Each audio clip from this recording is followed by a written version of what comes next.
YCP అధినేత జగన్ మాట్లాడుతున్నారు. Live లో చూద్దాం. ఈ సందర్భంగా అందరి సమక్షంలో కూడా చెప్తా ఉన్నాను, రేపల్ల నియోజకవర్గంలో మోహన్ యువకుడు, ఉత్సాహవంతుడు, బాగా గట్టిగా కష్టపడడానికి ముందుకొచ్చాడు. మోహన్కు మీ అందరి మద్దతు ఉండాలి. శ్రీను తన సొంత తమ్ముడిగా మోహన్ను భుజాన వేసుకుని మోహన్ను గెలుపు బాధ్యతలు కూడా శ్రీనునే తన భుజస్కంధాల మీద వేసుకుని తను గెలిపించే బాధ్యతను కూడా తీసుకుంటా ఉన్నాడు. శ్రీను చేసే ఈ మంచిని జగన్ ఎన్నటికీ మనవడు. మనం అధికారంలోకి వచ్చిన తర్వాత శ్రీనును సంతోషపడే విధంగా అదే చట్టసభలో పక్కనే కుర్చీ వేసుకొని మళ్ళీ కూర్చోబెట్టే కార్యక్రమం జగన్ చేస్తాడు అని కూడా ఈ సందర్భంగా చెప్తా ఉన్నాడు.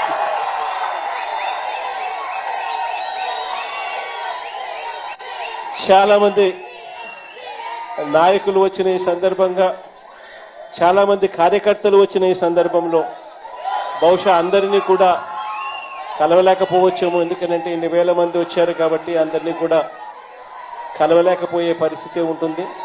కానీ తర్వాత నేను సిన్నుకు చెప్తా ఉన్నాను, మోహన్కు చెప్తా ఉన్నాను, ఎప్పుడు అవకాశం ఉంటే అప్పుడు వీలైనంత ఎక్కువ మందిని నా దగ్గరికి తీసుకొని వచ్చి నాకు పరిచయం చేసే కార్యక్రమాలు ఖచ్చితంగా చేయండి అని కూడా చెప్తా ఉన్నాను.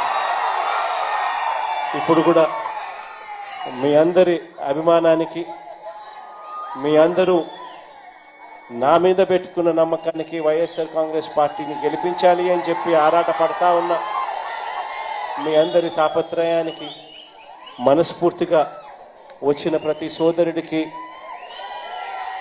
ప్రతి అక్కకు, ప్రతి చెల్లెమ్మకు, ప్రతి పెద్ద ఆయనకు కూడా మనస్ఫూర్తిగా రెండు చేతులు జోడించి పేరు పేరున హృదయపూర్వకంగా నా కృతజ్ఞతలు కూడా తెలుపుకుంటా ఉన్నాను.